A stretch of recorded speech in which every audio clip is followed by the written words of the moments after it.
Thanks. Yes? Good morning, everybody, or good noon. Good day, everybody. We're going to start.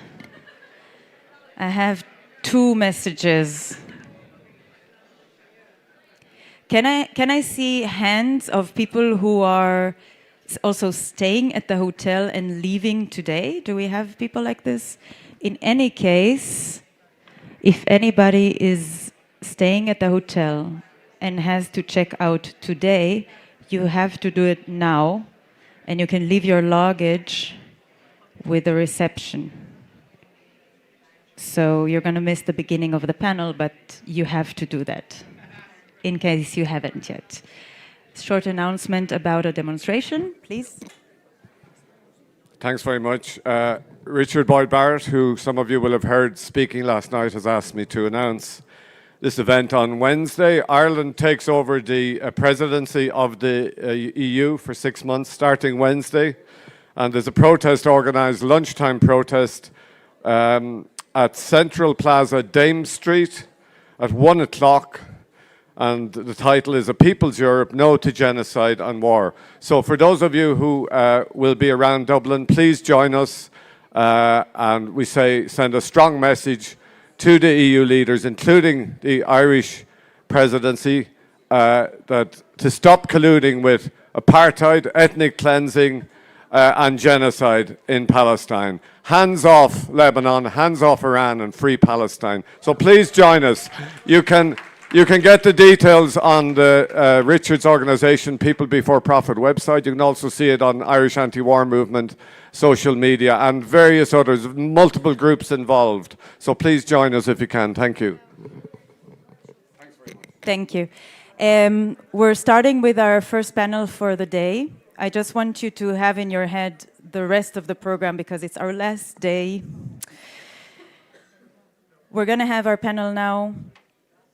Then we're going to go on a lunch break of 1 hour, and that's going to be here for everybody.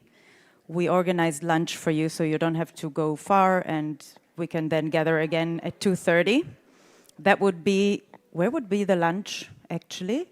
I guess at the restaurant downstairs.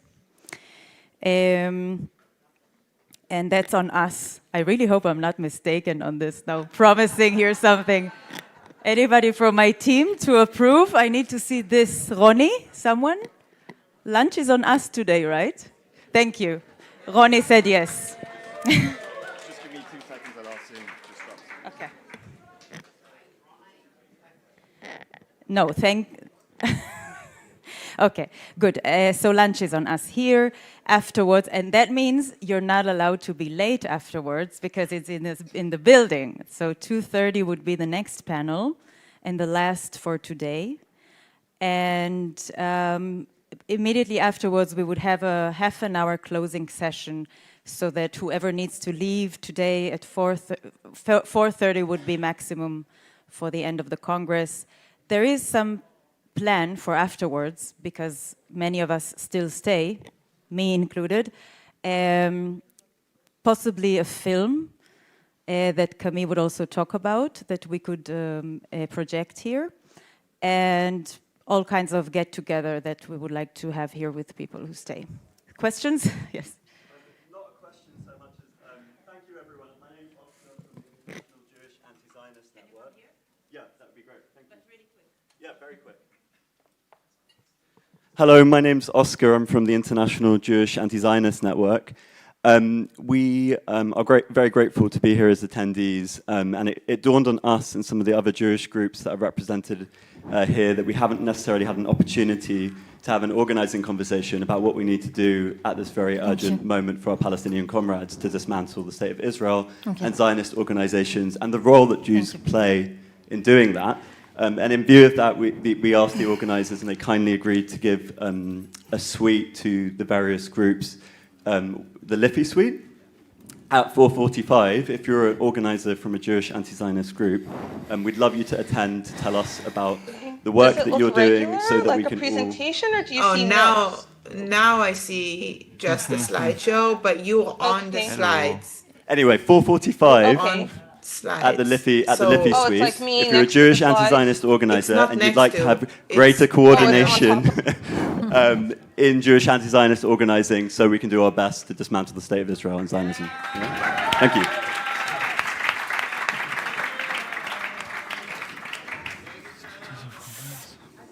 Hello, everyone. I just want to make sure that Asher and Shirley can hear me. They can hear me, right? Hi, Asher. Hi, Shirley. Hello. Can you hear us?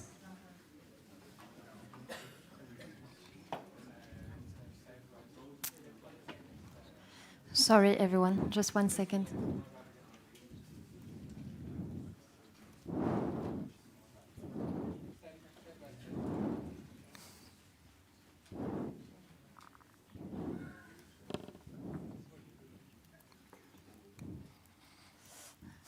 Can you know hear what? us? This is the time when we have to be grateful for CP. Shout out to CP.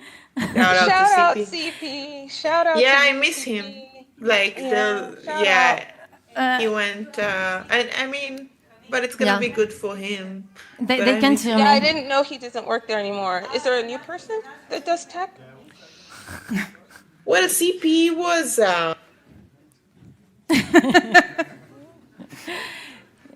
What is CP? Right.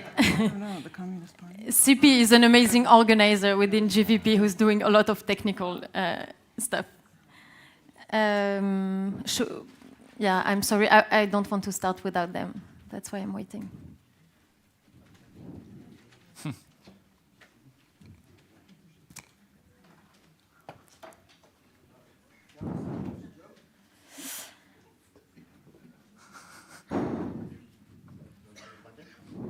So he went to work locally. Shirley, at can you hear us? It's something labor organizing. I'm not sure exactly. They cannot hear us. I think Yeah, I'm maybe with speaking. the Shirley, teachers can you hear us? union, but I could.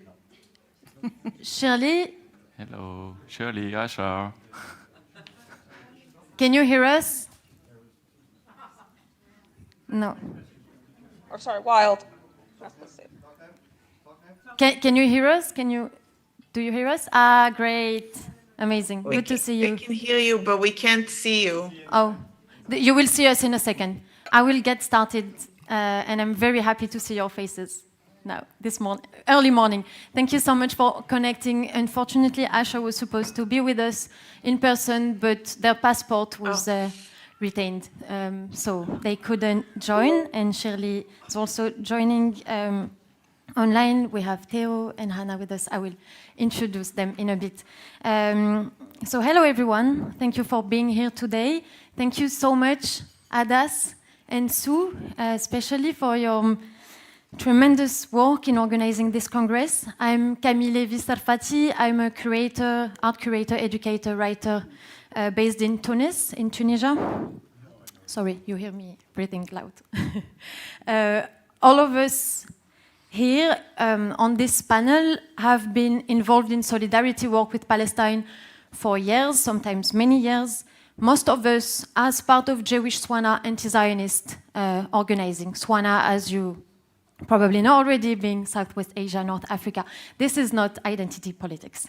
Not only because we cherish our cultures, our histories, and our heritage that have long been subject to erasure policies, notably by the Zionist project, which was primarily Ashkenazi-led, but also because we are convinced that our struggles are deeply interconnected with the struggles of the peoples of the Swana region, and particularly of Palestine, against dispossession, annihilation, ethnic cleansing, genocide, towards the liberation of Palestine, towards collective liberation.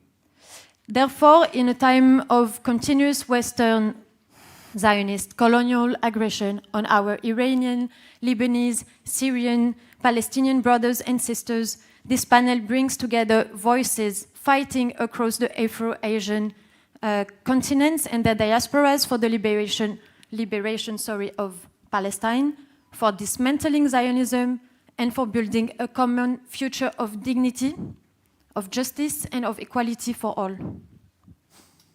So, contrary to what is unfortunately too often asserted within our movement, I mean the anti-Zionist Jewish movement, and as we observed again on the first day of this Congress, we are part of a long and broad tradition of anti-colonial, anti-imperialist, anti-dictatorship, anti-nationalist, and anti-Zionist struggle carried by Arab, Afro-Asian, Amazigh, Turkish, and Iranian Jewish voices in the Muslim world, hand in hand with comrades of other faiths. Do we still need to mention those names again? Avram Serfati in Morocco, we have the chance to have his grandson with us today. Georges Arda. Georges Arda, Gisèle Halimi in Tunisia, Marcel Israel, and the League for the Struggle Against Zionism in Egypt. Yusuf Harun Zilkha and the League Against Zionism in Iraq. Maurice Gabay in Turkey, and so many others active as early as the 40s for some of them. Incredible women, intellectuals, historians, filmmakers have paved the way for all of us. Ella Shohat of Iraqi origins, Sophie Bessis from Tunisia, Simone Bitton from Morocco. So dear to our hearts and who never stopped to demonstrate through their work, of course, but also through their very existence, the absurdity, the invalidity, the arbitrary nature of the binary distinction between Jews and Arabs. Many others accompany us on the path of struggle, this struggle, and I will only mention a few names here. Kati Wazana, who's present today, whose film they were promised the sea will be probably screened today around 5. Please keep in touch with us and with the organization here. We will keep you updated. Elise Cohen and Yael Navarro also present in the audience today. Heini Srour from Lebanon, Ariela Azoulay from Algeria and Palestine, Revital Madar from Tunisia, Livnat Konopni from Yemen, originally from Yemen, Noemi Sarfati, origin from Lebanon and Morocco, Laura El Keslazi from Morocco, Joël Marelli from Morocco too, we have a lot of Moroccan comrades, and so many others. I would like to mention also, I will be very short, the Bajoksom network of Jewish Voice for Peace, which is an important space for co-learning and community organizing in solidarity with Palestine. And some people have worked really, really hard to build this. Also, the archive work of Emmanuel Ovadia, who's a researcher and educator based in Miami, who facilitates political and cultural education through very important collection of collective study of primary sources. If you are interested, please let me know. I will take your email address to add you in his newsletter, and you can access many resources online. And finally, I would like to mention this book. I think you can find it here. Anti-Zionisme, une histoire juive. I hope it will be translated soon. UJFP, some amazing women of UJFP, so Béatrice Ores, Michel Siboni, and Sonia Feynman published it. It's a very important collection of texts of anti-Zionist organizers and thinkers. Many of them are from the Muslim world, and I thank them and the UJFP very much for that. So going back to our panel, very quickly, we're talking here about a history of co-resistance, a rich and multi-layered history of alliances, of solidarity and communality, from Turkey to Mali, from Morocco to Palestine, in Egypt, Iran, Yemen, Syria, Tunisia, etc. So we will hear today the voices of Theo Serfati, Hannah Morgenstern, Shirley Bahar, and Asherko, who are online, 4 incredible thinkers, organizers, and dear comrades. And before starting, I would also like us to remember the murder of Yves Sakila in Dublin on May 15, a Congolese-born man living in Ireland after being suffocated on the floor by security guards, as George Floyd was by policemen in the US. A few years ago, let's just remember that this violence is part of the same colonial imperialist violence that we're fighting against here.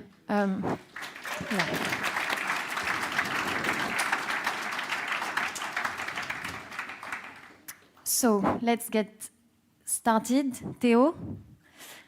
Theo Serfati is a France-based organizer working with the Fête de l'Humanité festival. He is the grandson of Moroccan opposition leader and proud anti-Zionist Arab Jewish thinker Abraham Serfati. Theo has been dedicated for years to preserving the memory of his grandfather's thoughts and ideas. Thank you, Theo, for being here. Thank you.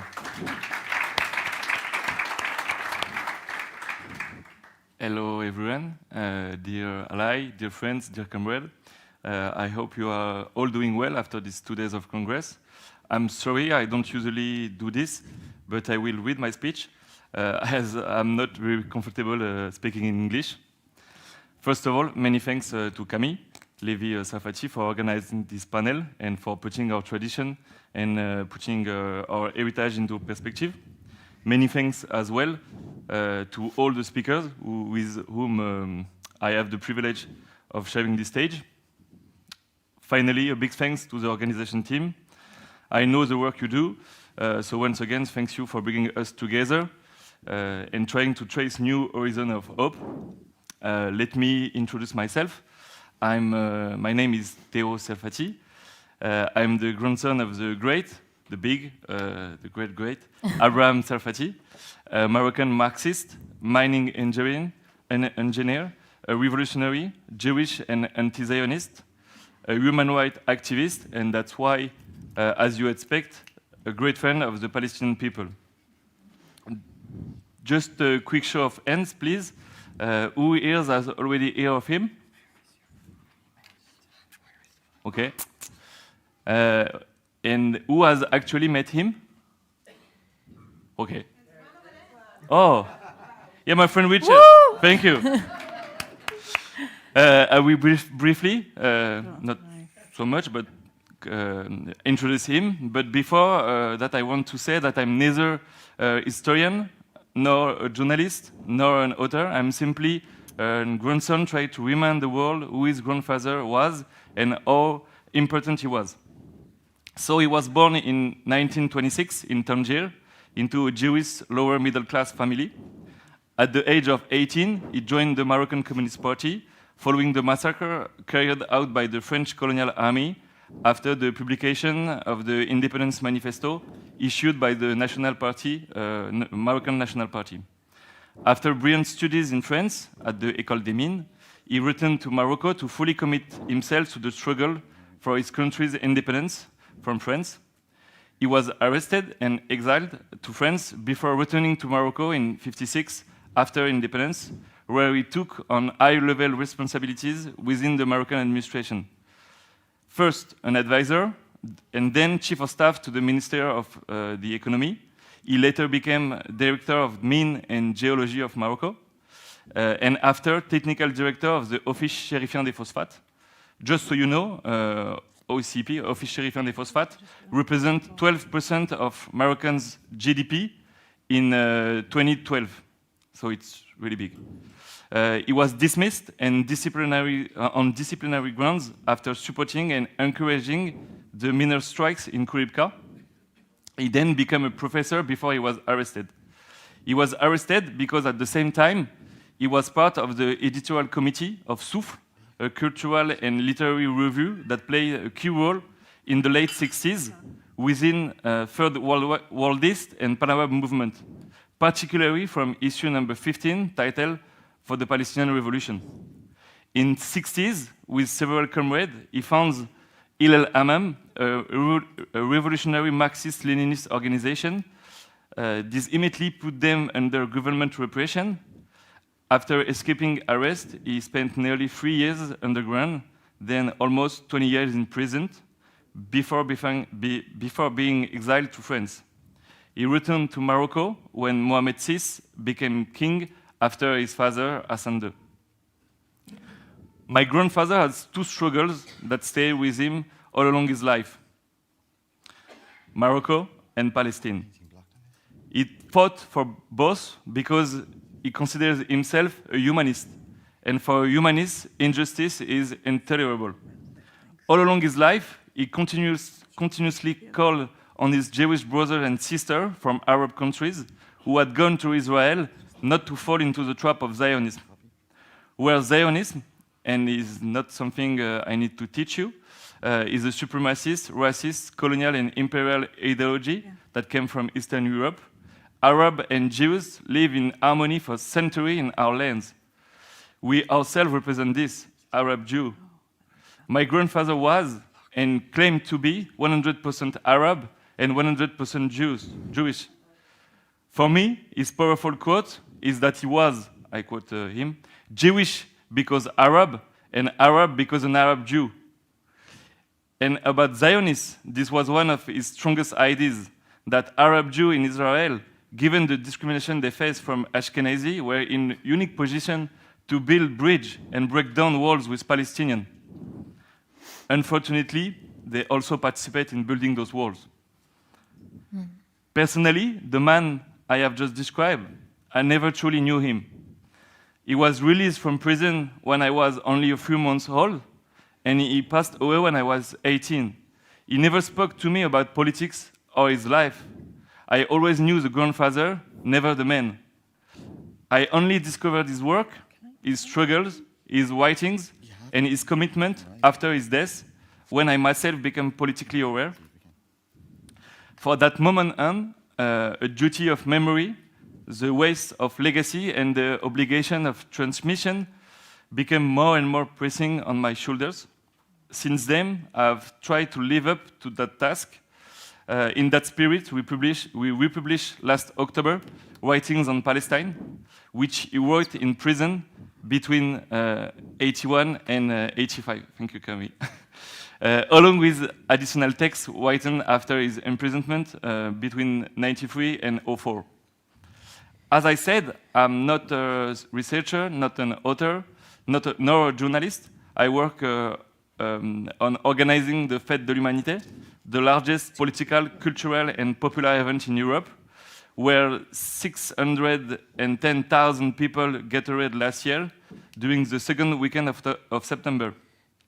I look forward to seeing all of you at the festival in next September.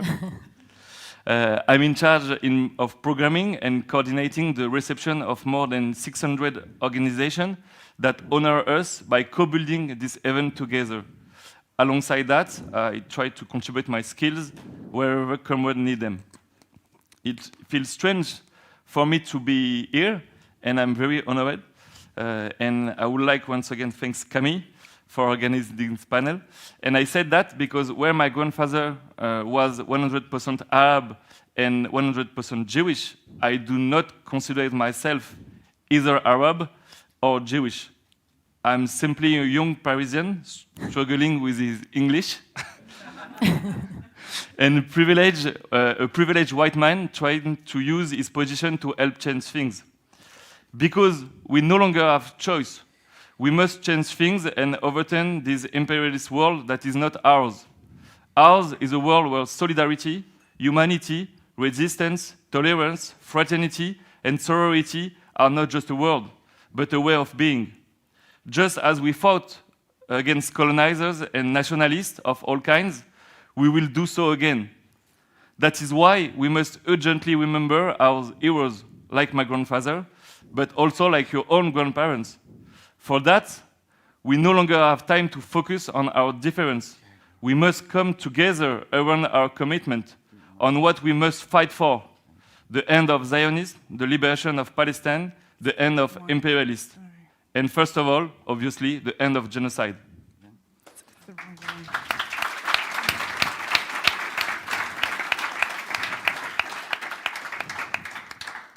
I agree with Ramzi Baroud when he said on the first day that we live and witness a fundamental switch about Zionism. But to achieve the end of Zionism, the liberation of Palestine, and the end of imperialism, we need to be prepared, and we need a united front as broad as possible. Not one that focuses on exclusion, but one that focuses on direction. But to do that, we must respect each other and truly listen to criticize. Like someone said on the weekend, the Ashkenazi domination on the anti-Zionist Jewish movement can no longer exist.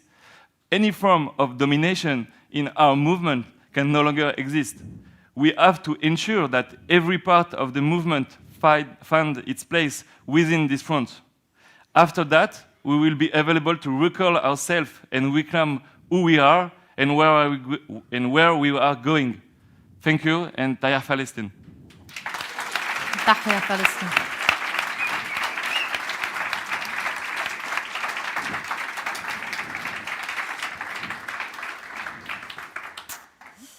Thank you very much, Theo. Hannah, I will.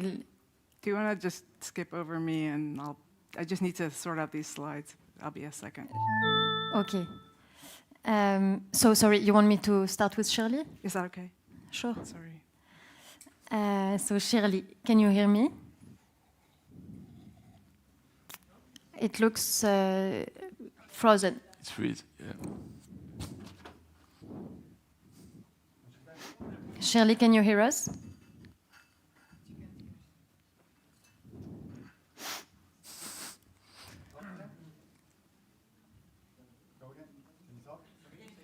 Shirley, can you hear us?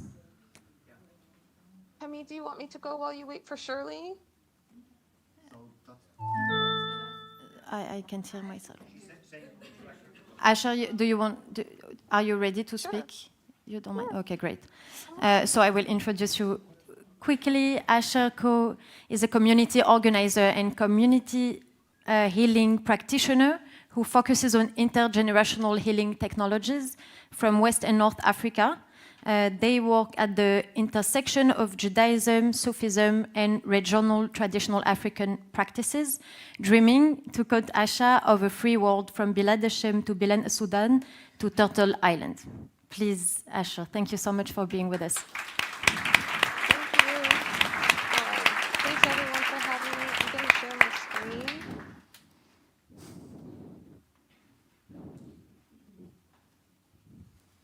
I said to do side by side. Can you see? Can you just give me a hands up if you Yeah. can see everything? Okay. So thank you so much, everyone. Thank you to Camille. Thank you to the organizers. Thank you to my fellow panelists, Theo, Hannah, Shirley. Thank you to all our radical Jewish ancestors from the Swana. Thank you to also those who aren't, like the Bund, the Warsaw Resistance, our resistance fighters right now that are doing everything they can to liberate us. And I put here a picture of the Iranian Jews that are anti-Zionists because they too are suffering. I'm going to share some work from a colleague in Palestine, in Gaza, Ahmed Sarsour. So I credited Ahmed here, and I'm going to talk about some of the traditions. So I'm going to share some poetry from Ahmed. I'm going to speak a little bit, some words from Ahmed, and I'm going to talk about Jewish Sufism and the development across the world. And then I'll play you a little bit of music and we'll end on some reflections. I always have to put some holy scripture just to ground us that, you know, we were all made in B'Tselem Elohim, and these mystical ideas have practical implications across the Abrahamic faith. So this is a poem by Ahmed. I'm going to play it.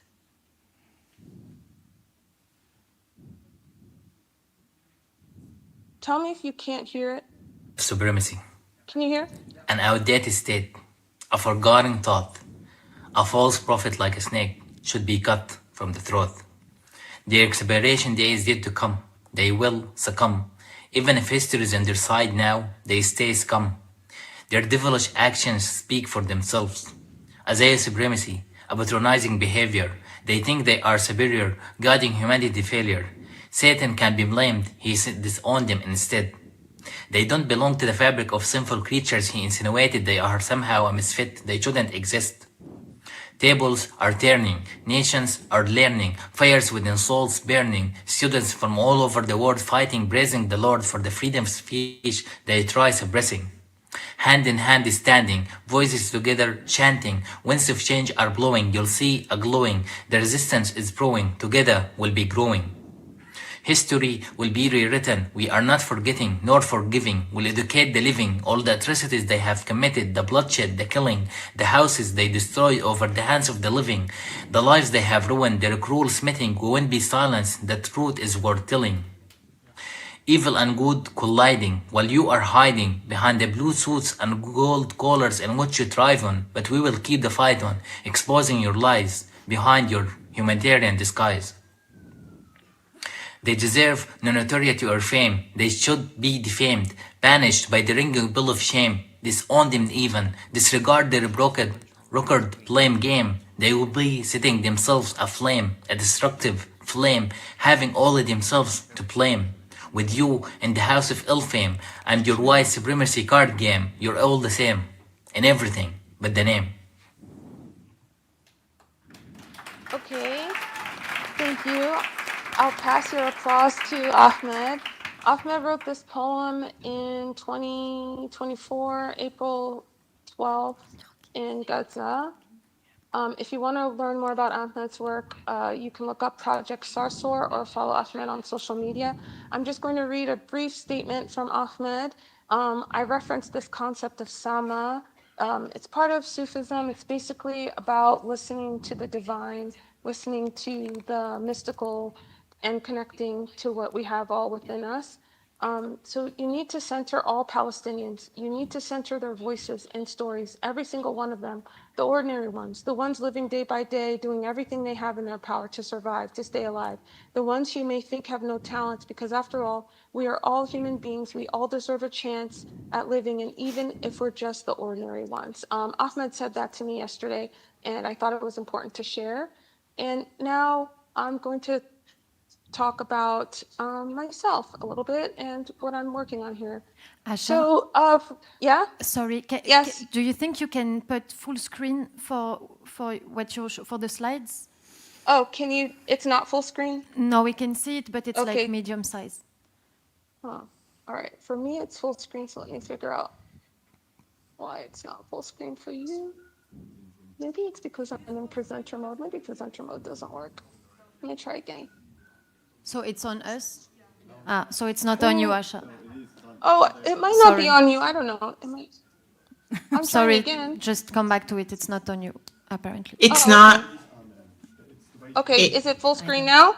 It's full screen. It's just that we can see you twice, like Oh, the okay, hold Zoom on. and I can fix that. I can yeah. fix that. That might be actually on me. Sorry about that. All right, so if I do share screen again, I'm just gonna put content only, share sound, share. Okay, Yeah, thank you. is that better? Yay! La, la, la, la, la, la, la, la, la. All right, so presenter view. This is mine. Can you see full screen what you need to see? Yeah, Yay, okay. Yeah, perfect. thank you. You're welcome. So first of all, disclaimer, these are my views, no one else's. And I'm just another Black Sufi Jew from the Sahara and Sahel, and I'm speaking on my own background and its erasure. So here you have a picture of someone from my town, Timbuktu, with the background of our rabbi, Mardukay Abi Sorsor, or Saror, depending on how you want to say his name. And this is important because I feel like this is a history that not a lot of people know about.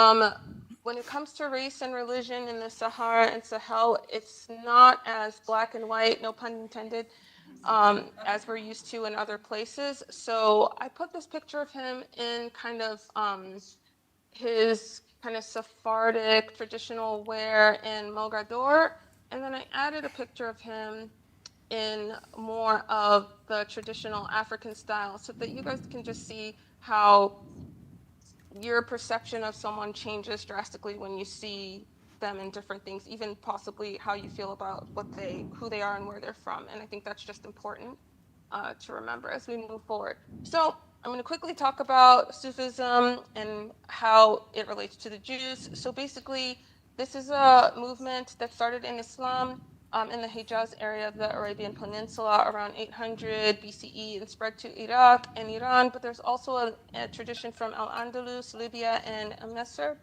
And Jews were noted to be involved. mostly through the influence of one of our mystics, Simon Bar Yochai, who everyone always sings about, who lived around 90 CE, and spread this influence to France and Spain as the Jews wanted to create their own kind of renaissance, as the Sufi world was associated with like mathematics, poetry, astronomy. And it was heavily influenced in the development of Kabbalah. And Abraham Maimonides, the son of our most famous Maimonides, the Rambam, was a big part of the link. So I want to also talk about the history, the other Jewish history in Africa, which kind of comes before all of this. And these are the Jews that left around the first and second temple area. And this really syncretized with African traditional religions that were there from the Amasir and other groups. And this is how you get art forms like the Awach, the Rabbiya, and the Jewish people worshiping at the saint shrines, because these are traditions that actually predated Islam, and Islam was added on top. So I put a little slide on the Awach. This is from southern Morocco. This is a tradition that all of these traditions kind of have layered indigenous traditions, then layered Islam, layered Judaism all into it. Jews were believed to be some of the most beautiful singers of the Awach, but it can be hard to know where to go or how to find a Jewish person singing Awach if you are not a Messiah. And Rebaiya, this is based on the Mizwid bagpipe. This is really a Tunisian art form, but it comes from Libya, the bagpipe itself, some of the music and some of the people. There's a lot of interchange in this region of the Sahara, so the colonial borders are just made up. Jews were some of the crucial parts of this tradition. And again, this can be hard to find and know as someone who is not a Nasir. But these traditions still happen, but there's been a lot of repression from the time of the Sephardi edicts that ban them from going on to even now with some state repression. Camille, I don't know if I have time for a video, so I might just stop here. Do I have time or no? Or I can get to it maybe at the end after others spoke? Yeah, you can take a few more minutes. It's okay. Oh, I can't? Like yeah, to take 2-3 minutes. 2? Okay, thanks. All right, so I'm just going to play some Awach so you can see.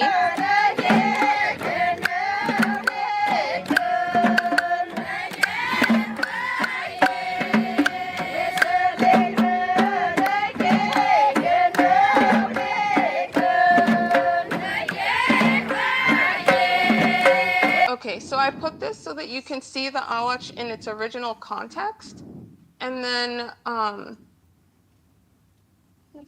sorry, 1 second. There's something up. My bad, guys. Nope. Okay, that's her. I'll just put this. And then this is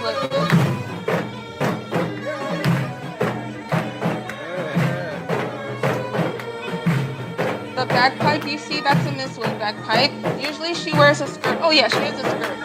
She's a female, so she's supposed to be covered. But what's important here, what I just want to importantly point out is that this is a mixed gendered space. Everybody has a role. Jews had a role, Muslims had a role, African people from different regions had a role, and these are all traditions that kind of came together and brought people together, and these were traditional healing spaces. I have one Awach that I can show from the Zionist entity, and when you see that one, you'll see that it's kind of taken out of its context. It feels a little bit sad and heartbreaking, and you know, if you look at the comments on those videos, a lot of people are commenting, "Oh, our brothers, you're welcome back. You're welcome back anytime."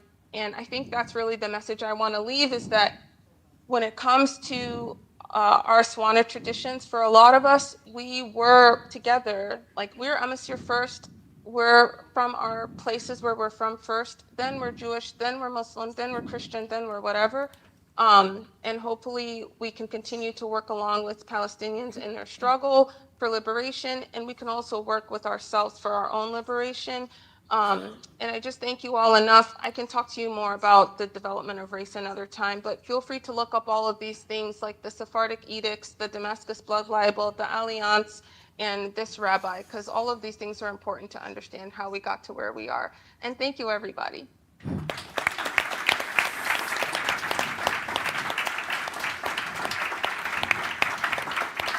Thank you so much. Thank you so much, Asher, also for reminding us how rituals can be also conceived as spaces for resistance and tools for the political struggle, not only spaces for reclaim, but also like concrete political struggle. So, Hannah? Thank you. Dr. Hannah Morgenstern is an associate professor in Global South and Middle Eastern Literatures at Cambridge University and fellow at Newnham College. Sorry, I probably pronounced it terribly. Hannah is a scholar of Middle Eastern literature and cultural histories of the left and has 2 upcoming books this summer, including Cultural Co-Resistance in Palestine-Israel, Anti-Colonial Literature and Radical Print. She's also the co-founder of Revolutionary Papers, a transnational research collaboration on 20th century anti-colonial and anti-imperial periodicals, and of Archive of the Disappeared. Please tell us about cultural co-resistance. Thank you so much. Can you hear me? Okay. So first of all, I just want to thank Camille for all her organizing. Amazing. Thank you so much. And to all my panelists, thank you for being here. I wanted to begin, I'm going to talk a bit about these 2 books, one of which is Cultural History, and the second, which I'll talk about in a bit, is an actual book of translations of co-resistant literature.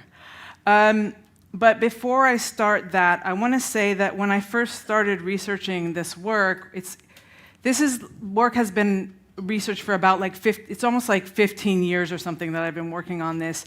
I had no clue about this.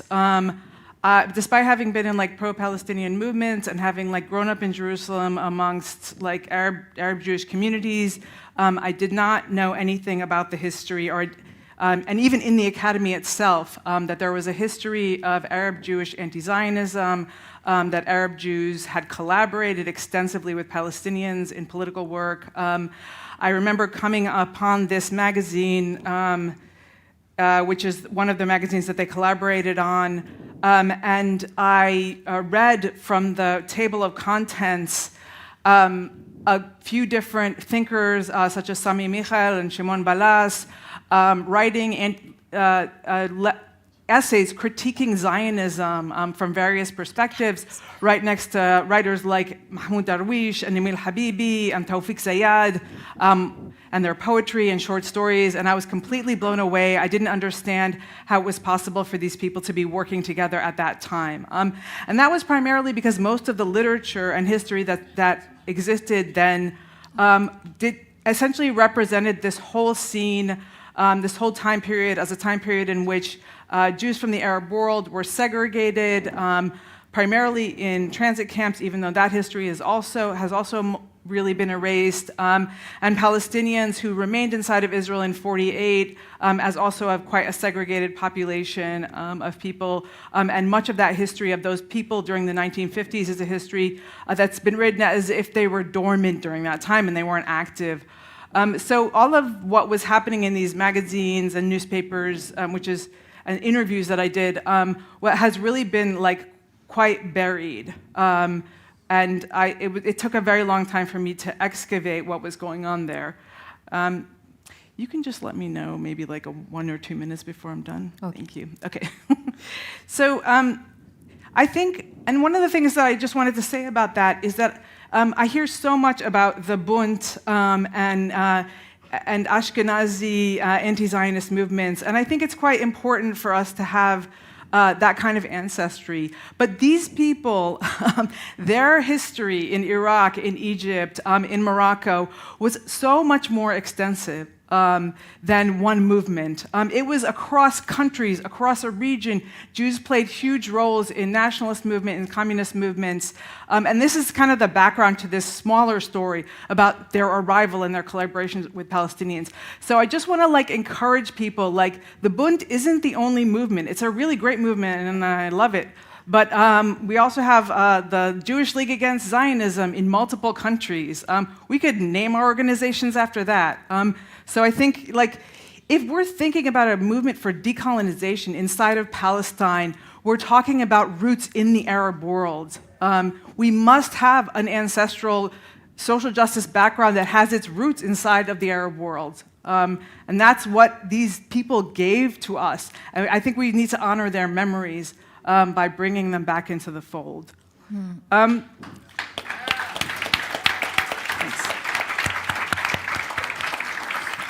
Thank you. So the history of this movement is primarily around a group of Arab Jewish intellectuals. Most of them were Iraqi Jewish, but there were also Jews from other backgrounds. Sometimes it is difficult to know because many of them wrote under pseudonyms and were hiding themselves because the structure of the Communist Party at that time was, there was a lot of punitive action around it, so people were hiding. People had come from, Jews had come from the Arab world, and essentially these people came as Arab Marxists. As people that had participated in communist movements in the Arab world, all over the Arab world. And the Iraqi Jews had participated very deeply in the literary movements in Iraq, and especially in Baghdad at the center. And when they came with their movements and their politics and their language and their literature, and they looked for a place to connect with people around that, right? And at the same time, we have a situation inside of 1948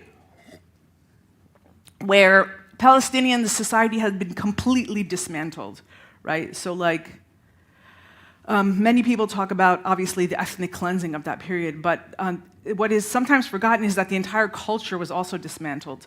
Institutions, universities, presses, schools, all of that, like a generation of intellectuals who had been active before 1948, poets, thinkers, almost 70 magazines and newspapers, all dismantled. And so many of the people who were involved in the Communist Party, which is quite a long story, so I won't get into it now, but Palestinians who had been involved in the Communist Party before 48, some of them continued to be part of the Israeli Communist Party, and Iraqi Jews and other Arab Jews who came from communist parties in the Arab world also joined that party. And so when they came together, Palestinians and Arab Jews essentially came together to work on this magazine and newspaper through the lens of a campaign for cultural reconstruction.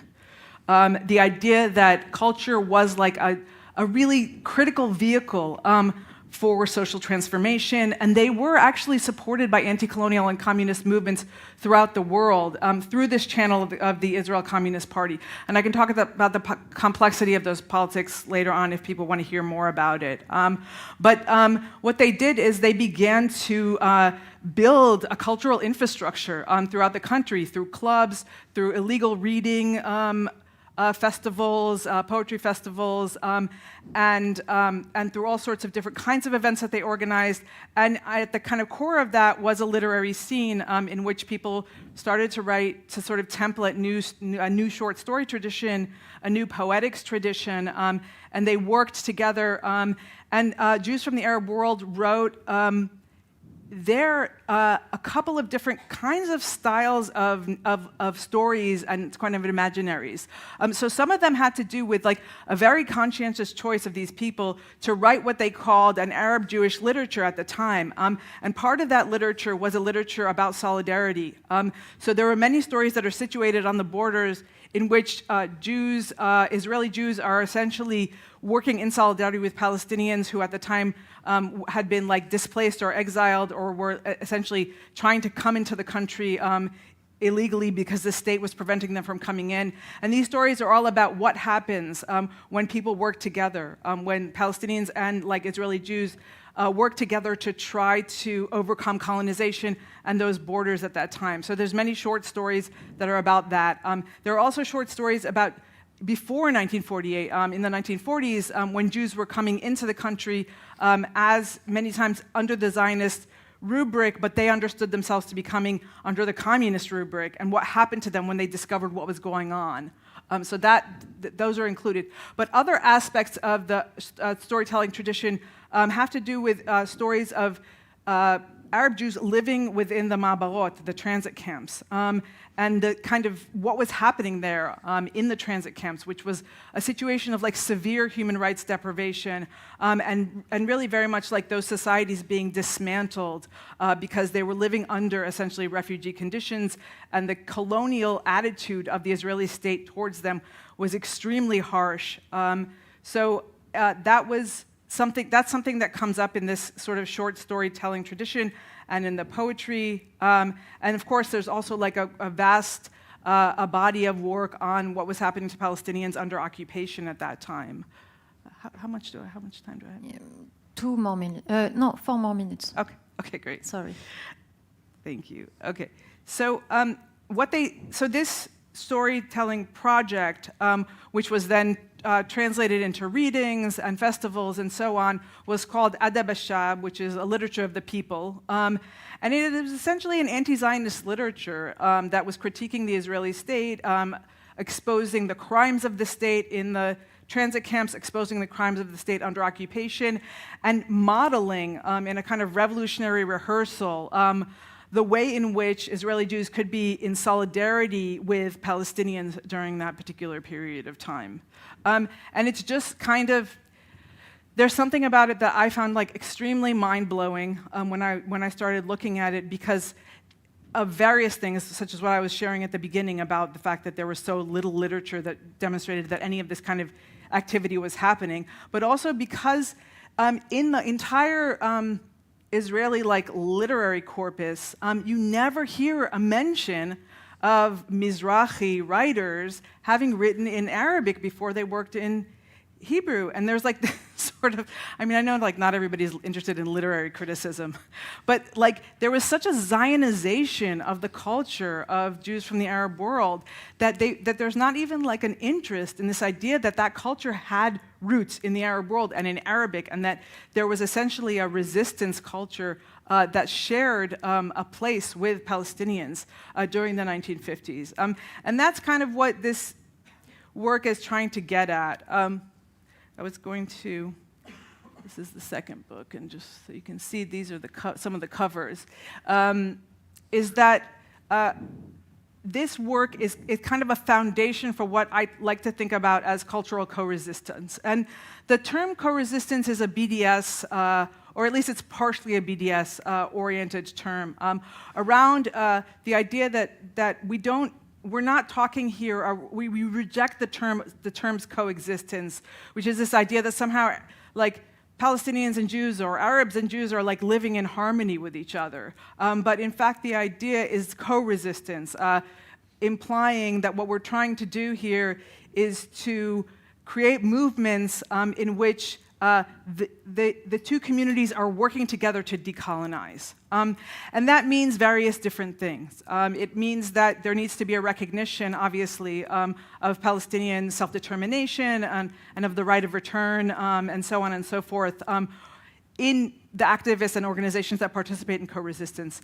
But it also means, and I think from my end of things, and from the end of things of cultural scholars, that we need to start creating an imaginary for what things would look like during and after decolonization for Palestinians and Jews working together. And this work that was done, and again, I come back to this idea that we're rooted in Swana, the work of people who were already living together and came into colonization as resistors of colonization, as Palestinians and Jews, essentially saying, we live together, and now we essentially resist colonization together, and these are the tactics, and this is the way that we imagine ourselves together, and these are the stories that we're writing side by side, and our communities are both particular, but they're interconnected with each other through Arabic literature and culture and the Arabic language, is part of a kind of imaginary of co-resistance that is like at the foundations of the Israeli state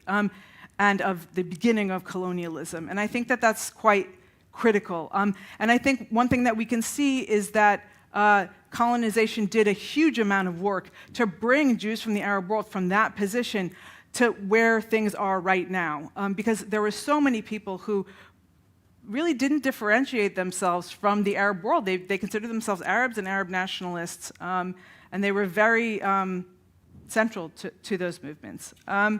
So I think, yeah, so...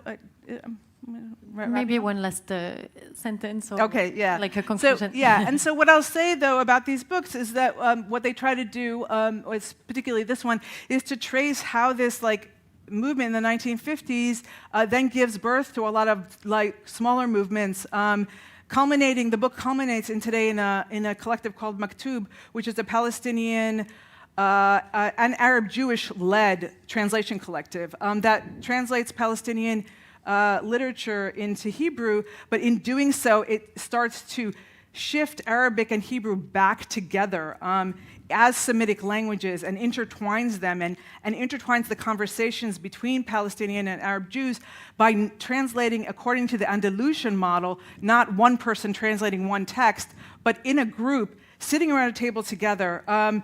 Israeli Jews, Israeli Arab Jews, sitting around a table together with Palestinians, having conversations, and having that be the process through which the translation between Palestinian, Arabic, and Hebrew happens. So these things are still going on, and there's still a sense of a lot of different tactics that people are taking to try to reimagine pathways to the future, to a future of decolonization together. So I hope you all... Thank you.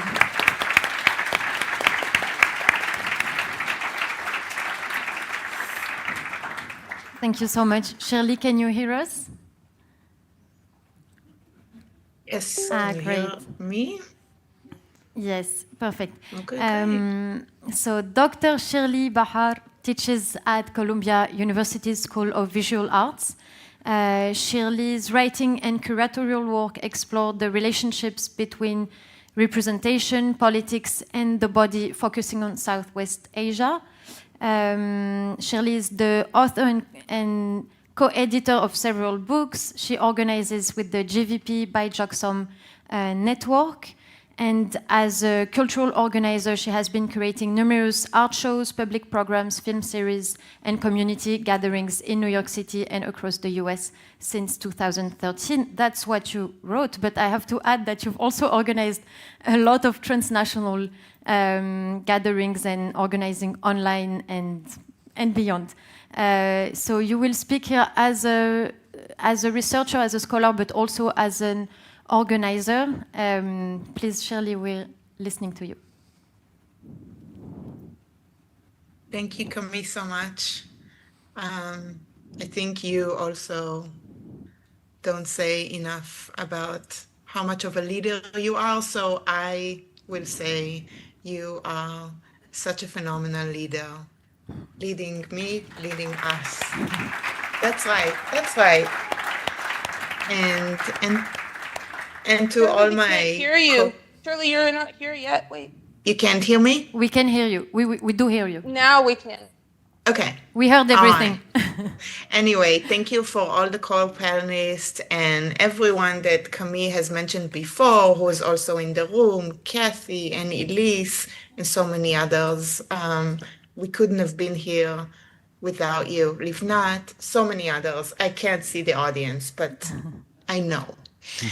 All right, so this is work in progress on a manuscript that hopefully will be done soon and published also soon.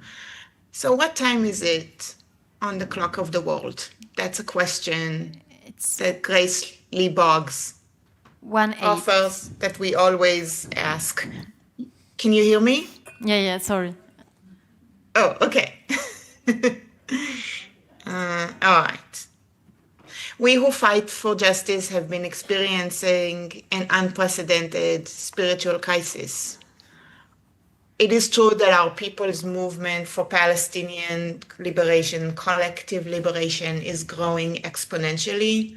We're winning campaigns everywhere. But also, the deadly imperial, corporate, authoritarian axis of power is wrecking our people and the planet. It is true, yes, our anti-Zionist Swana Jewish communities are larger and louder than ever. At the same time, Zionist continues to try and crush or co-opt our work, especially that of cultural reclamation. And I'm going to focus on that a little bit in this short talk. So how do we keep going? We're at the pit of despair. I think I'm not only talking about not only speaking for myself. This question steals the heart of my almost finished second book about media, film, and artwork that really focuses on this theme and trope of return and on cultural reclamation. That media, film, and artwork that is cultural reclamation. The book focuses on creative work by Jewish artists pondering on returning to their elders and ancestral Swana homes in music, film, television, and the visual arts from the past 25 plus years. So these artists craft tropes and themes around the notion of returning to Swana Jewish histories, cultural traditions, and physical geographies that have been mostly previously inaccessible to them and to others. And I juxtapose this body of work with work of Palestinian and US-based indigenous artists and organizers that are centering the right of return. And I'm weaving that kind of conversational map of the abundant paths that are still there, definitely, of returning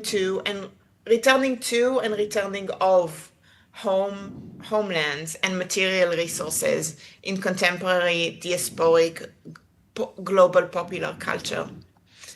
I'm gonna try to share my screen and let's see if it's gonna work for me. So share and okay, yeah, you can see. Yeah, we can. Okay, great. So this is Bisan Ode, and this is the day of October 10th, 2025, when Trump and Netanyahu, declared the so-called ceasefire. I'm going to stop sharing because I want to just read from that post, but I wanted all of you to see her smile. This is the best time to tell you that I am still alive. I am documenting the return of my people again. These are holy sins that they tried to delete when they forced us, when they tortured us to flee our homes. No one ever must live this. No one must ever return after being tortured, after being forced to flee. Return is something that's reluctant, right? But it is happening every single day. Yes, they know this is not the return to the stolen land of 1948, but they are sure that this is exactly what we need to prove that we will return. If there's more time, I'll show the video. It's extremely inspirational, obviously. Bisan reminds us, specifically speaking for anti-Zionist Swana Jews, she reminds us that Palestinians return all the time in bigger ways, in smaller gestures, and that return should have never happened in the first place, right? But this is how they remain. They remain by practicing returning home every single day. She also reminds us that we Swana Jews cannot ever return safely and justly to our elders and ancestral homes unless or before Palestinians return to a free Palestine. Full stop. Palestinians and indigenous peoples' demands of full return ground us in our intertwined material and spiritual needs. That's the only possible return, through collective liberation.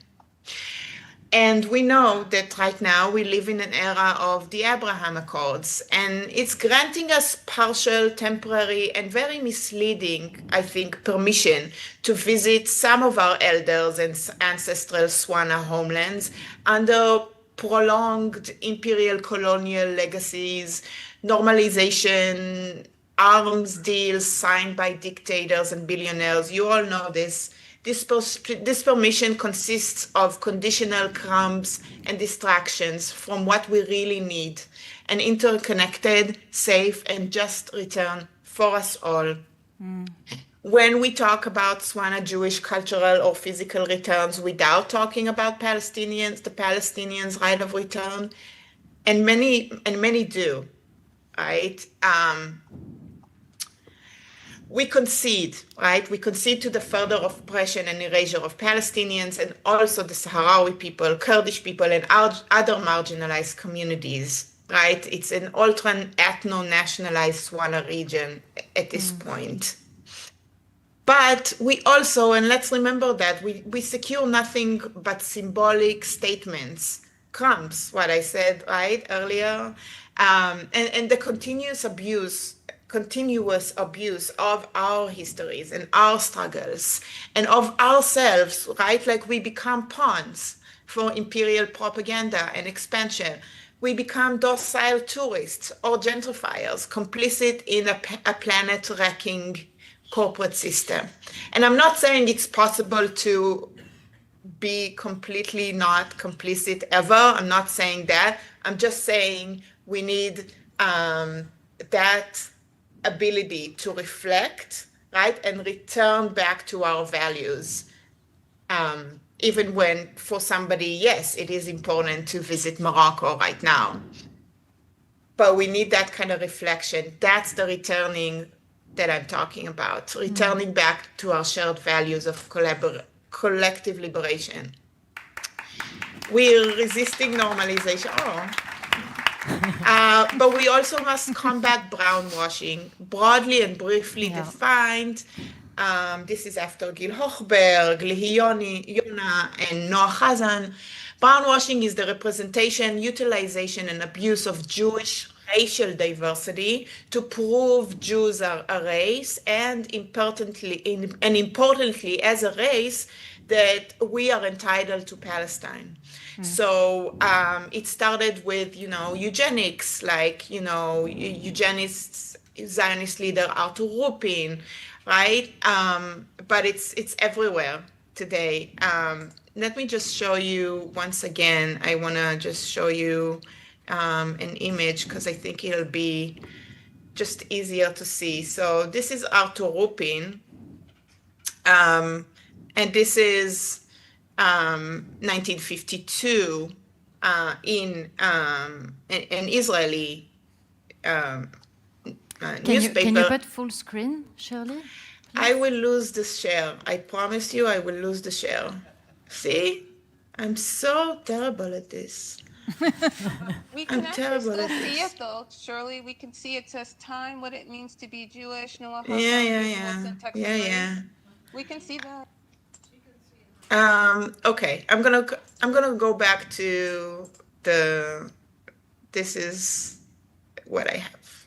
Oof, no. Okay, now we can't. See, I know how to do some things and some other things I don't know how to do. Let's try once again. I'm sorry, Shirley. It's okay. At least I'm funny. So, okay. Okay. Let's keep it You can this see way. something, right? Okay. Yeah. This is the time, right?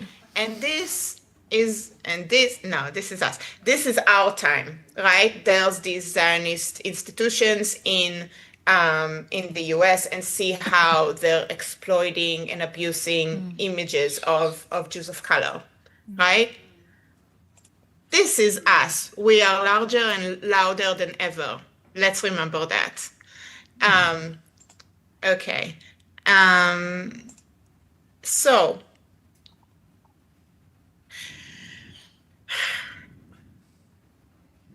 this is a time that teaches us that ever more viscerally, right? That it is very important, not just what we learn, not just learning about Jewish Swana histories and Arab Jewish histories, but how we do it, how we tell our stories, how we cherish them, how do we do cultural reclamation, how do we listen to our elders in order to better hear our ancestors and all the fighter ancestors, right? Like chosen family, not just biological family, to encourage further paving of the way towards the future. Right, Sarah Ahmed tells us the more a path is used, the more a path is used. It is a practice. What I'm trying to offer here is not easy to do, right? But it is something that we have to try a little bit every day. And keep going means like you woke up and you decided to get out of bed and you decided you keep going. And I think one of the things, because I'm a visual culture scholar, is to really watch and analyze media, film, and artwork with an eye of and an intuition of an organizer. Okay, so that means that you do the critical analysis, but you don't stop there. You look for the potential, you look for the opening, you look for the portal. You're not just like, oh, the politics of this film or whatever is not good. No, you also look for the potential, right? Like where are there openings, especially in such a moment of despair? And I'm just gonna say another thing, right? Like we have to keep going, right? I think it's clear. I believe that is that there's always, right, elders and ancestors at our back. So I'm a scholar and an organizer. There's no need to separate, right? Academia is trying to segregate, right, and compartmentalize, but actually you can be both. You need to be both. Everyone needs to be an organizer. I build on the work of feminist and queer thinkers, organizers, right? Like without these queer and feminist of color organizers and scholars, we would not have any of what we have now, not queer studies, not indigenous studies or African American studies or global South studies, and some of Mizrahi studies, right? We've mentioned Ella again. So the creative and movement work, it really played a pivotal role in seeding and weaving this Swana Jewish anti-Zionist and not just Jewish interfaith global networks for Free Palestine that we see today and that are really, again, larger and louder. So one foot in front of the other, we follow their footsteps, right? And it can be a very small action every day. We wake up, we keep going, right? Towards the interconnected relational fabric of our movement, towards a hopeful future. Donna Haraway told us to stay with the trouble. We can acknowledge where we are. And Mariam Kaba told us, hope is a discipline. This is what Thank you, Shirley. Thank you.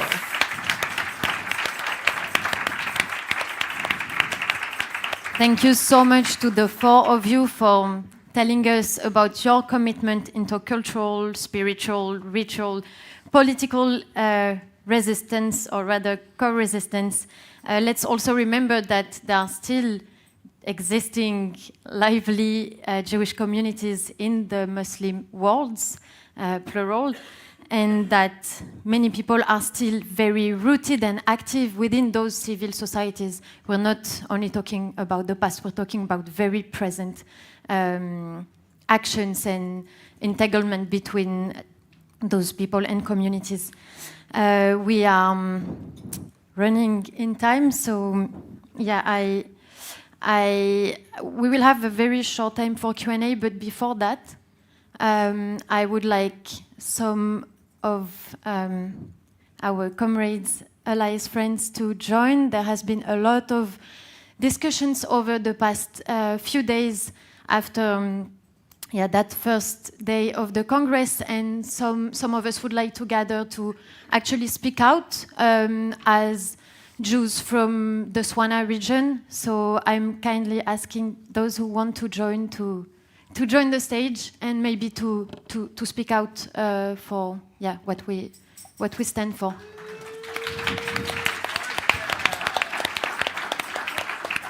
And of course, Swana allies are very welcome.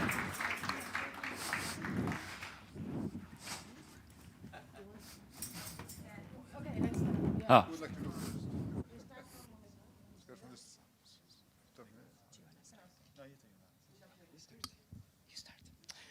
As anti-Zionist Jews, we should be rejecting the power relations within the Zionist regime and its structures. As an anti-Zionist collective, acknowledging the deep violent impact of Zionism on our communities in and from African and Asian continents is a critical part of rejecting the racist, violent nature of Zionism.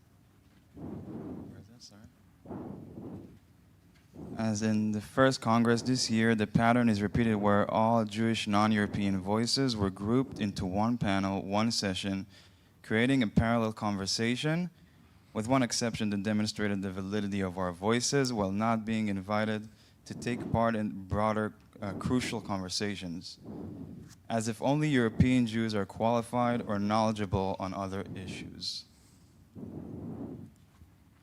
We were struck by the framing of the conference, unify despite our differences in identity in order to unify for the cause of Palestinian liberation.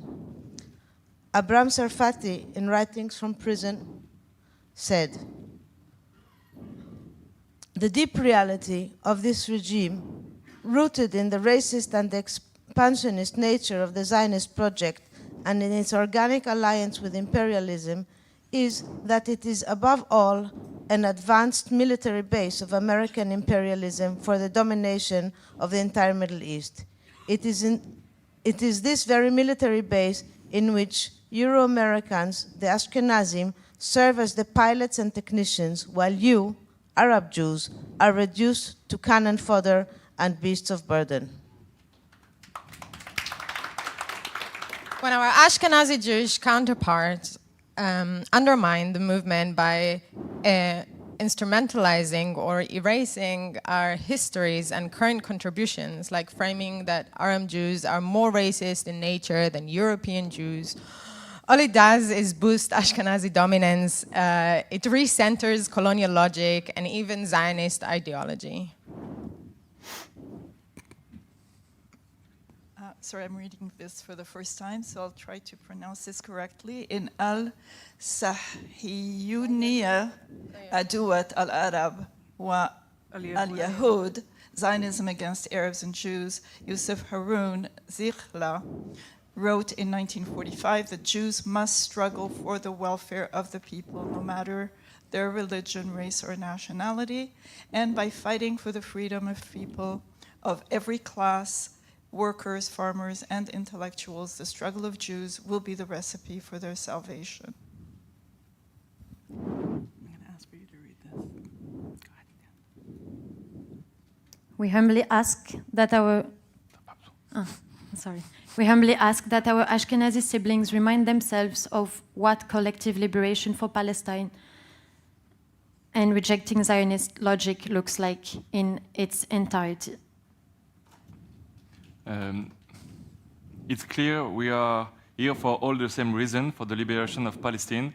We are tired of raising our voice in this way, and we'll rather spend our time and energy focused on the joint struggle rather than justify our space in it. You want to read this one?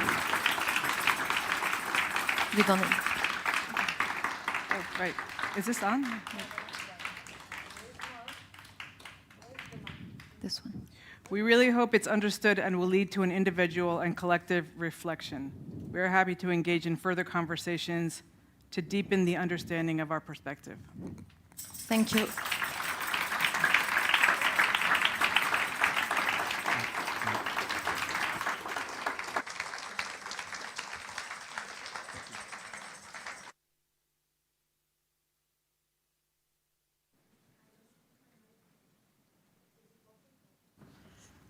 Take the mic. Is it working? Yeah. Okay. Yeah. We have a few minutes for Q&A. If you like, please feel free to engage with what we just said.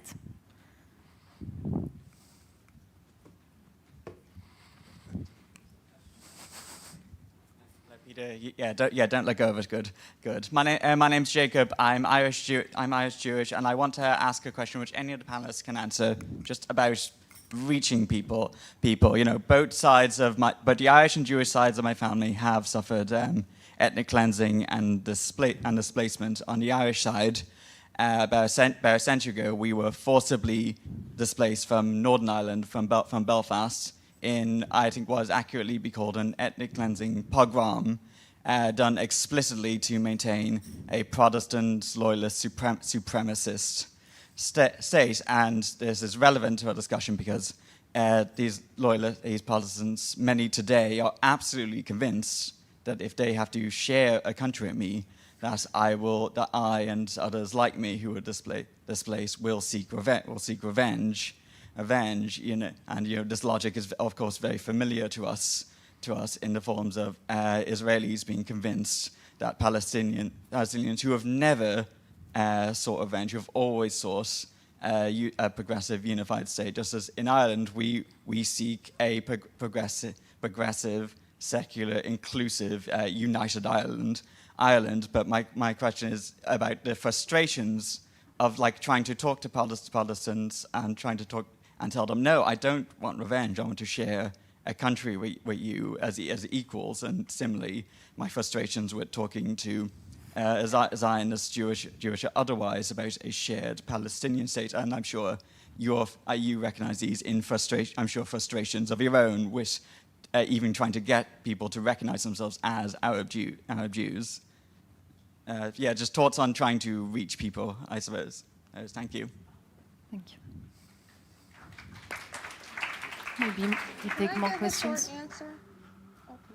There is Hamid here. Please. And then, yeah. Hey, thank you very much for this sharing about how Jews and Arab Muslims can live still together. I am a member of UJFP, you said, in France, Anti-Zionist group, thank you. And especially today that Israel and France, Occidental, and Americans have the same ideology about colonialism and Islamophobic. So it is so important to share how we can work together. In France, especially, we had Islamophobic crimes, and the justice didn't recognize the characteristic of the racism, even if it was said. And each day, as the government is claiming against anti-Semitic, we have enormous declaration, racist, Islamophobic. So I think it is the same ideology why our countries are supporting this colonialism. How do you think it is linked about anti-Semitic and Islamophobic? I hope my question is okay.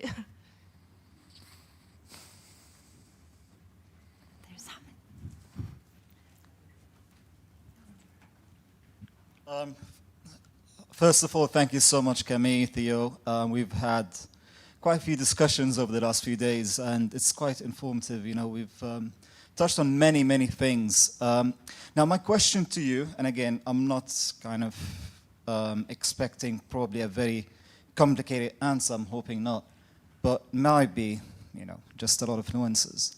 Essentially, you as Swana Jews, what do you think your priority or the strength should be, or it should be kind of directed at? Or do you think it should be kind of reclaiming the roots, the narrative, which have been missing over the last, 80 years since the foundation of the entity? Because they have actually fought, as Hannah was saying, to kind of dismantle whatever literature coming from, Arab Jews. So is that the priority? Or do you think you should be kind of calling back for communities to go back to get, to where they came from originally, to the communities they lived in for millennia? Or do you think you should be actually maybe kind of supporting the resistance in Palestine, knowing that you already have well, there's some form of people resisting within the Jewish Arabs. Should they be like a nucleus within the entity which is fighting alongside the Palestinian resistance? So, yeah, it's just kind of where do you think your priority is and the most effective thing to do? Could you just elaborate on what you mean on supporting the resistance? Supporting the resistance, supporting people who are actually working from inside Palestine, in order to break it from inside. Yeah. Thank you. Maybe one last question, if there is. There was Yuval, I think. I must admit that the panel made me quite emotional because my Iraqi grandma passed away like 2 months ago. And she was kind of like, unfortunately, a poster child of what, like, the success of Zionism, I think, upon Iraqi kids, because she was saying she lived in a ma'abara, and then people from a kibbutz came and, like, made the, promised kind of better conditions where kids can dance and sing and everything, and therefore she moved to a kibbutz and grew up there her whole life and passed away there. And she was saying that the moment she stepped on the kibbutz, she forgot her Arabic.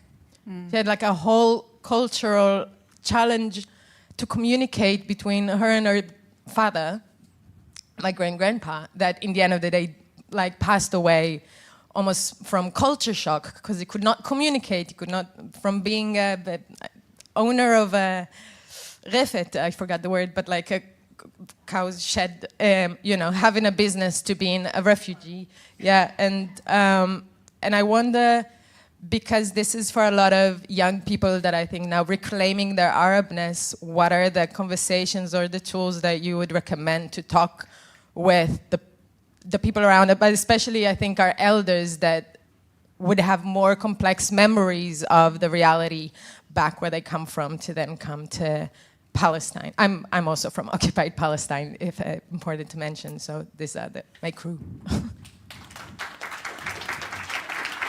Thank you. Last one question. We don't have much time. Last one. Okay, Theo.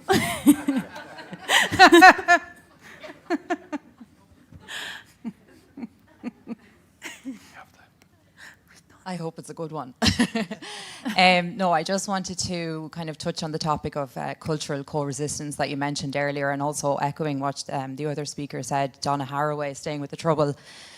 Big fan. What I'm recognizing is that there is no linear trajectory, and I'm kind of curious to know about, do we actually know where we're going, and are we okay with that? I'm wondering if you can speak to this idea of what are we having to lose along the way, and is that in fact culture, our attachment to what it might mean, and instead finding something that's more unifying instead. Thank you. Shirley and Asher, did you hear all the questions? Okay. Is there anything you would like to answer first? Maybe Asher, sure. Okay, thank you. Thank you, everyone. Thanks again for that very powerful statement. Wow. I think for the one about privilege, I really actually think that for that speaker, you would have more privilege to speak to those people than some of us on this panel, because what I found is that those people relate to you as a sibling, as a cousin or long lost relative, something like that. But for some of us, they relate to us as the enemy, depending on how we dress, how we look, what language we speak. So I would really say to take courage in that you actually have a privilege to be able to speak to those people. And that kind of goes to the person who had mentioned, like, how do we speak to the people that are older or Zionist? We've actually been taking oral history as an organizing tool. You can find these little voice recorders that you can order, and you can just ask them to talk about. And what I found is when people start asking their relatives to talk, it can be very painful. And, some even have like a survivor's guilt almost. But as you start to unravel that together, they will see your desire and interest and kind of, it'll open something. And I want to give a chance for the other people, but I really want to talk about Islamophobia, so I'm just going to say this really quickly. We all have a responsibility to fight Islamophobia. We, unfortunately, are the beneficiaries of a hierarchy that was created. And we have to use our voice constantly, all the time, to talk about how this is a shared struggle and a shared ideology. Because if you go back to some of the roots of where that came from, it actually really walks hand in hand with anti-Semitism, anti-Blackness, anti-indigeneity, anti-Swana. So yeah, I just think that we all, everyone here in this room has a responsibility. And actually, if I can be very honest with you, Dr. Shirley just mentioned Dr. Hazan, who does this analysis of visual syntax, like how do we represent ourselves? And I actually started wearing more of my, like I'm doing today, wearing more of my traditional clothes because I think that Zionism and these hierarchies really rely on binaries, and they rely on Arab versus Jew, Black versus white, Jewish versus Muslim, Christian versus Jew, you know, we can go on and on.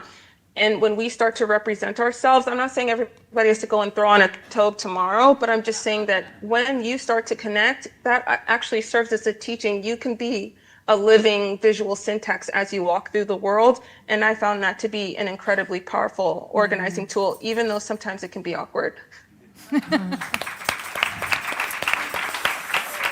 So, unfortunately, I was just told that we have to end. So maybe, that we have to end the panel. So maybe very quickly, if each of one could like conclude while answering one of the questions, if you like. Maybe Shirley? I try to be very brief. Thank you. There's two questions that I kind of heard most that I remember. One is about the priorities. Organizing is long-term, hard work, relational work. Sarah Schulman, an elder, ACT UP, amazing activist, says, join any movement, join any community, right? The movements are out there, they're doing work. You don't need to start your own. Don't start your own. Join one, and you know, one that you agree with, like on some core values. You're not gonna agree on everything, but join it. Same with Swana, Anti-Zionist, Jewish, right? Like it's there. Join it. If you absolutely can't join it and take a role, there's so many roles. Go with a friend and meet every day and read the newspaper and have a critical conversation about it, right? Like, but what we shouldn't be doing, she says, and I agree, is cancel this or that priority. No, don't do this. No, this is the thing that they're doing over there. No, don't do that. No, you're gonna find your role and your place, and there's stuff to do. And the other question about how to talk to people who have been brainwashed for a very long time, Mizrahi elders, by Zionism. I have to mention Esther Farmer. She is also a Palestinian Jewish elder, and she started this thing called How to Have Hard Conversations. And so if you look it up, there's actually conversations that are specifically Swana, and it's an art of conversation. The art of conversation is part of the relational work of organizing. I'll stop here.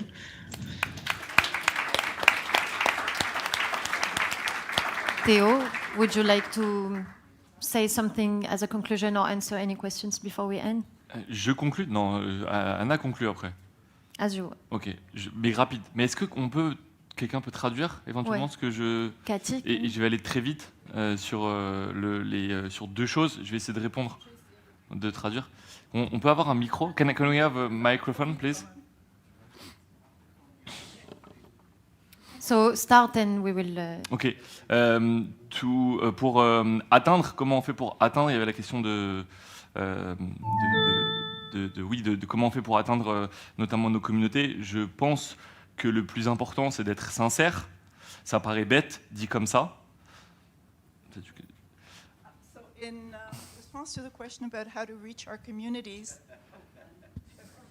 okay, the important, how to reach our communities, to be sincere. It might seem simplistic, but it is important. On vit un monde, on est dans un monde où notre génération est de plus en plus connectée, de plus en plus éduquée, et où en réalité les mensonges de nos gouvernements se font de plus en plus clairs. We live in a world where young people are more and more connected, and at the same time, Éduqués.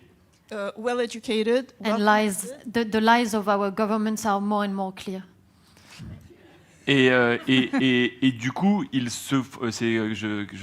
crois que c'est Robert qui disait ça hier, qu'avant un mensonge valait on se faisait virer, un politique se faisait virer. Maintenant, plus ils mentent, plus ils sont politiques. Mais c'est parce que justement, ce monde est de plus en plus clair, qu'ils sont obligés d'aller dans ce sens-là. Et du coup, petit à petit, cette sincérité, elle va porter ses fruits. So I'm not sure even I followed. Okay, he's relating to what Richard was saying yesterday evening about how politicians more and more manage to reach like high positions by lying, basically, and that Ça devient de plus en plus. It's more and more clear that ils mentent. They're lying. Et il faut persister dans la sincérité de nos mouvements, et que petit à petit, les choses vont se relier naturellement. Okay. So, again, Et c'est ma conviction profonde que, de par cette situation, on va y arriver. Okay. So again, the importance of sincerity as opposed to the lies that politicians are feeding us. And those lies are becoming more and more evident. They cannot hide behind them anymore. Et du coup, on va y arriver. And we will Succeed. win. We will succeed to liberation of Palestine. So Hannah, sorry, just one sentence because we are very late, apparently. I would just say that aside from reaching out to living ancestors, it's really important to remember that these like sort of binary truths and the way that colonial logics operate are just on the surface, and there is a lot underneath them, right? There's so much, like, I mean, I'm not saying it's easy, but alternative histories exist everywhere. And like when I did my work inside of Palestine and Israel and in different libraries, I constantly found more and more and more journals, books, testimonials of people. Maybe they were small groups, maybe it was only 10 people who were trying to live in to create new worlds. And to like build different kinds of projects. So I think it's just like go find like an archive that like inspires you, you know? I think we must live by those truths and not by the ones that we get from the media. Thank you. Thank you so much. Just clarification, the film of Cathy Wazana will be screened in the Arena Room at 5 p.m. You're all very welcome. Thank you. Thank you so much. Dear people, thank you for this panel with the technological challenges. Thank you, Camille, for leading this. And even thank you for the criticism. I take it really, really seriously, and I would love to discuss this with you guys. You have 45 minutes exactly to be back here. Please grab your food and come back for the last part of the Congress. Thank you. 2:30 we begin.